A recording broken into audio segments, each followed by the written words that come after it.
को हरा भरा रहने दो, ये जीवन का सार है। सबको हरा भरा रहने दो, ये जीवन का सार है। और दो शब्दों में जीत है भैया, दो शब्दों में हार है। क्षमा भी दो शब्दों से बनता है और क्रोध भी दो शब्दों से। एक आग आग कर देता है और एक बाग बाग कर देता है। एक से मित्र हो जाते हैं और दूसरे से दुश्मनी बढ़ जाती है। एक से स्वर्ग और मोक्ष जाते हैं, दूसरे नरक और निगोद ले जाता है। एक जीवन में उत्थान की तरफ ले जाता है, दूसरा पतन की तरफ ले जाता है। एक जीवन में सुख शांति दिलाता है और एक जीवन में बर्बाद करके छोड़ता है। क्रोधी के घर के लोग भी उससे बात करना पसंद नहीं करते हैं। क्रोध आता कहीं से नहीं है। हमें जब भी क्रोध आता है हम कहते क्या करें, उसने क्रोध करा दिया। यानी तुम तो बहुत ईमानदार थे, तुम इतने कायल और काहिर थे क्या कि दूसरे ने चाहा और तुम्हें क्रोध करा दिया। तुम्हारा मैन स्विच क्या उसके पास था कि उसके दो शब्दों ने तुम्हें इतना कमजोर बना दिया कि वो चाहे तुम्हें जैसा न चले।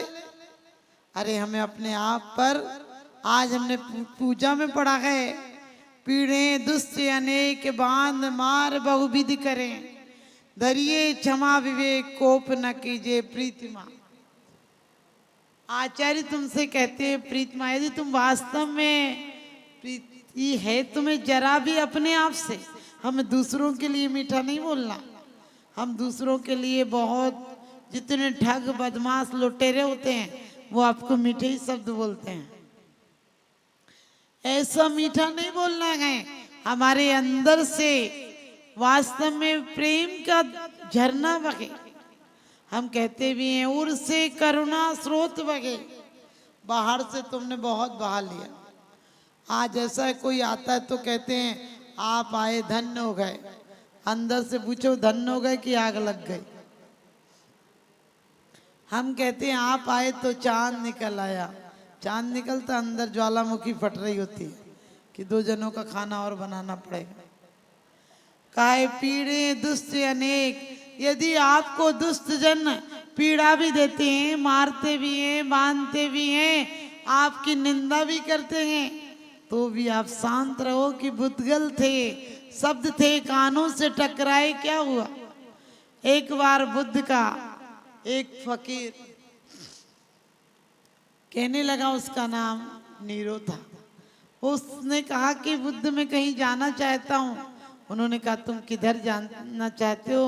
उसने कहा एक सूखा गांव है वहां जाना चाहता हूँ। बुद्ध ने कहा सूखा गांव में आज तक कोई नहीं गया, तुम कैसे जाओगे। उसने कहा जहाँ कोई नहीं गया वहीं तो जाना है। कभी कभी लोग कहते हैं बहुत दुर्जन है माता जी, ये बहुत दुष्ट है, इससे तो बोलना ही बेकार है। मैंने कहा उससे ही बोलो, जो प्रेमी है उसको तो सुधरे, वो को क्या सुधारना। अरे बिगड़े हुए को सुधारो तब बात है। उसने कहा सूखा जाऊंगा। बुद्ध ने कहा वहाँ के लोग ठीक नहीं है, आज तक कोई संत नहीं गया। उसने कहा क्यों नहीं गया। कहने लगे तुम भी मत जाओ। उसने कहा क्यों। तो बुद्ध ने कहा वहाँ के लोग बहुत बेकार हैं, तुम्हें मार देंगे, तुम्हें गाली बकेंगे। उसने कहा गाली तो बकेंगे, जान से तो नहीं मार देंगे। उनने कहा तुम्हें मार भी सकते हैं वो। उनने कहा मारेंगे तो मैं सोच लूंगा कि उन्होंने मारा है। परमात्मा से जितने मिलने में देर हो रही थी उन्होंने उस दूरी को समाप्त कर दिया।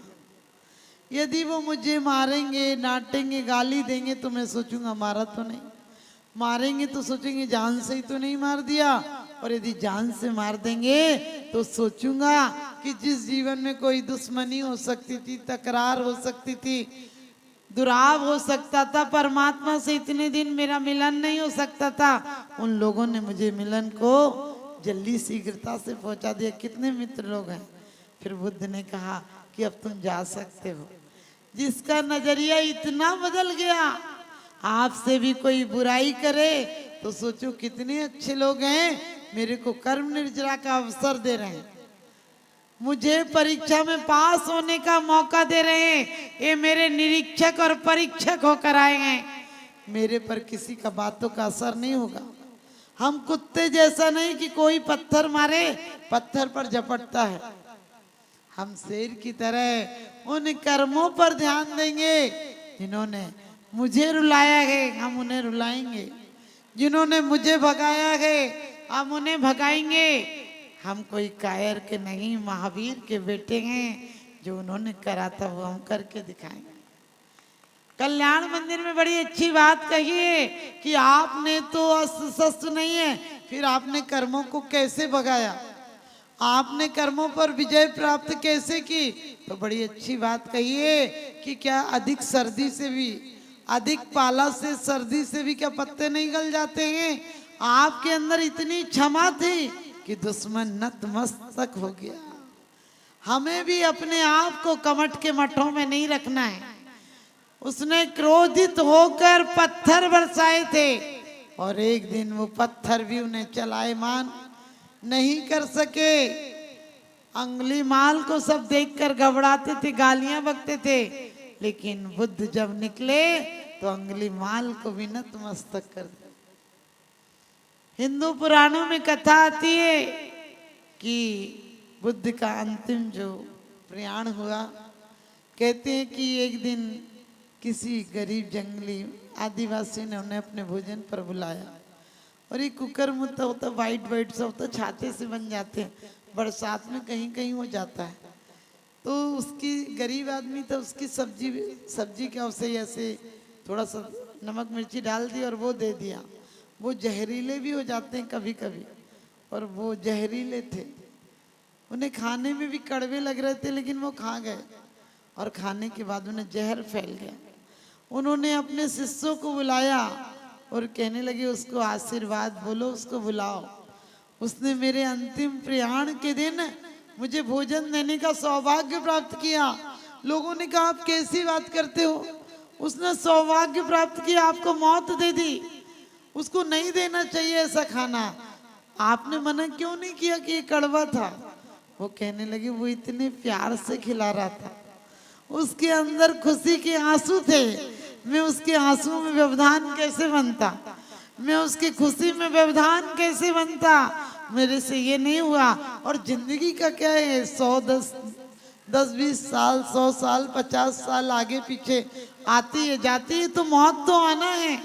मौत से इतनी दहशत क्यों, वो तो एक दिन आएगी, और जिंदगी से इतनी दिल लगी क्यों, वो तो एक दिन जाएगी। उन्होंने कहा कि लोगों को कहना कि अंतिम भोजन देने का सौभाग्य प्राप्त उसने किया था अंतिम प्रयाण के दिन, और मुझे उसे आशीर्वाद देता हूँ जो मेरे भक्त हैं, उसे आदर सम्मान से मेरी को मुखाग्नि देने का सौभाग्य भी उसे ही दिलाना। आप सोच सकते हैं हमारे अंदर इतनी आसक्ति है क्या? आप लोग तो सोचो किस किस बातों पे तुम्हें गुस्सा आ जाता है। तुम्हारे मोबाइल का चार्ज खत्म हो जाए, उसमें ही क्रोध आ जाता है। साड़ी की मैचिंग नहीं मिले, फॉल नहीं लगे, अरे हमने कहीं कोई स्टैंडर्ड तो बनाओ। इतना बेचारे को इतना गिरा दिया, कहीं भी आ जाता है, 2 शब्दों से भी आ जाता है। तुम्हें कम से कम उसकी थोड़ी सी इज्जत रखो कि कहीं समय पर आए तो ऐसा आए कि तुम्हारा क्रोध तुम्हें उच्च स्थान पर ले जाए।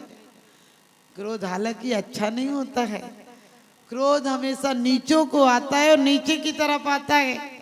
आपने देखना, अफसर को गुस्सा आएगा वो चपरासी को डांटेगा, चपरासी को गुस्सा आएगा वो पत्नी को डांटेगा, पत्नी को गुस्सा आएगा बच्चों को डांटेगी, बच्चों को गुस्सा आएगा खिलौनों पर, क्योंकि ऊपर तो जा नहीं सकता है। इसलिए ध्यान रखना, क्रोध नीच को कहते भी, आप पूजा में पढ़ते भी हैं कि नीच करई नीच गति जगत में, कोमल सुधा अनूप सुख पावे प्राणी सदा। वास्तव में क्रोध नहीं करना है। क्रोध क्यों आता है? रुचि भेद, आग्रह, हठवादता, और कभी कभी होता है विचारों में बेईमानस, विचारों में समानता नहीं होती है, इसलिए आता है। और कभी कभी कहते हैं रोग की जड़ हंसी और लड़ाई की जड़ क्रोध। हाँ, रोग की जड़ खांसी और लड़ाई की जड़ हंसी।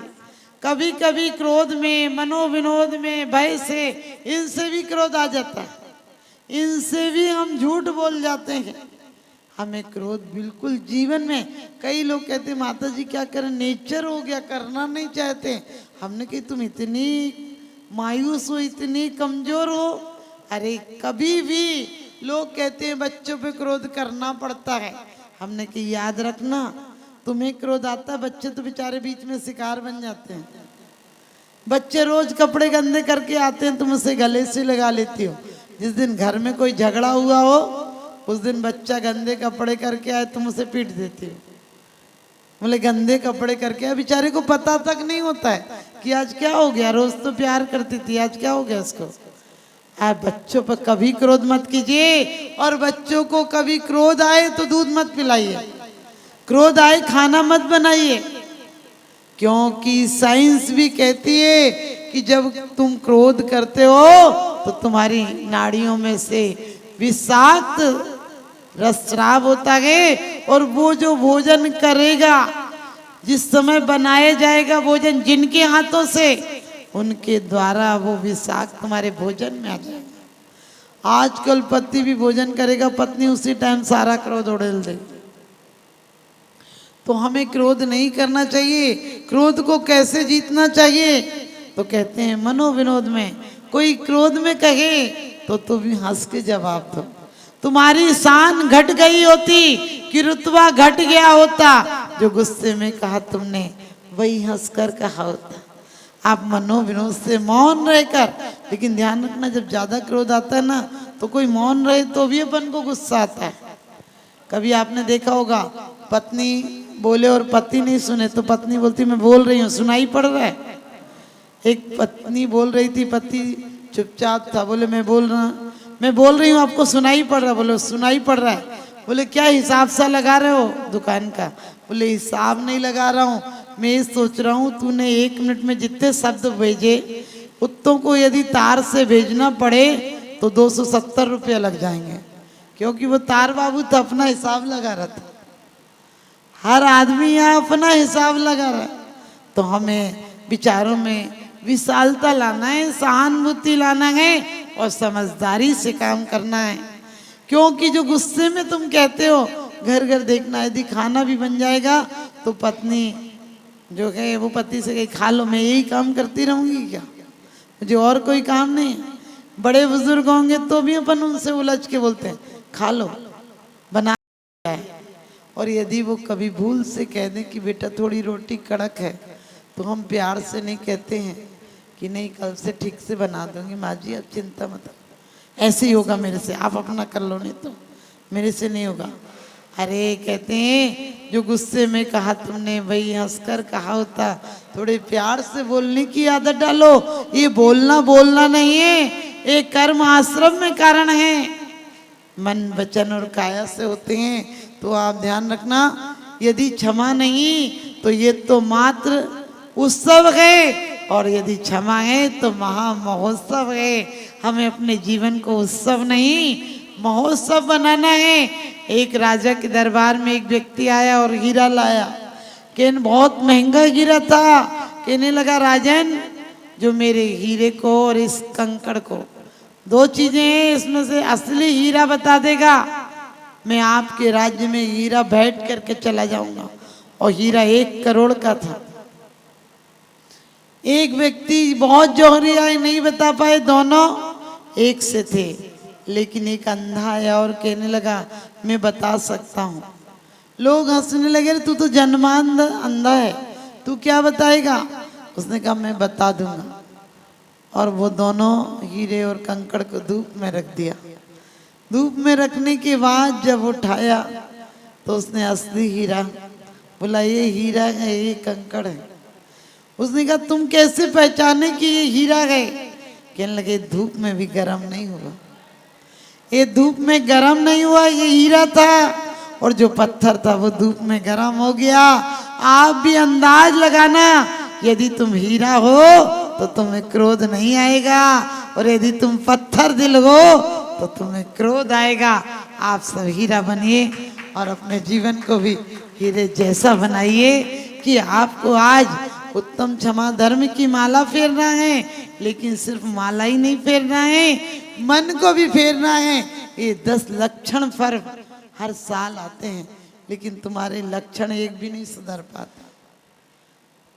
घर की तकरार बंद हो जाएगी प्रेम होगा तो। घर की तकरार, परिवार की तकरार, समाज की तकरार एक सुंदर महोत्सव बन जाएगा। तो आप सबको मेरा यही सुभाषित कि अपनी भूल को करो कबूल, अपनी भूल को करो कबूल, दूसरों की हो जाए भूल तो उसको जाओ भूल, और दूसरों के भूल को भी जाओ भूल। और इस सब बातों को यदि कर लोगे कबूल तो तुम्हारा जीवन हो जाएगा ब्यूटीफुल। क्योंकि क्षमा आती है सबके मन को भाती है, और क्रोध सर्प को मिटाती है, और क्षमा सबसे रिश्ता बनाती है।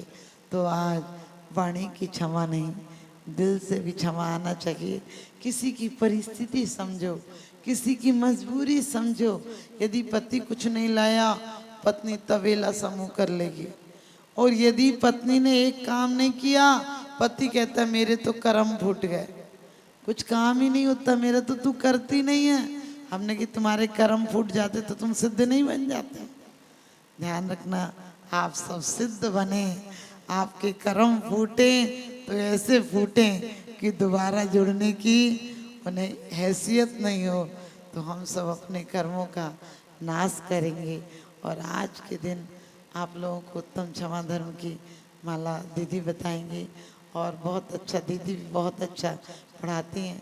तो अभी आप लोग इस पूजन के बाद अर्घ्य चढ़ा के आप लोग तत्वार सुध की जो परंपरा है, क्योंकि अभी दीदी ऊपर जाकर भी क्या करेंगे, तो अभी आप लोगों को पता है कि दीदी थोड़ी देर आप लोगों को बता दें।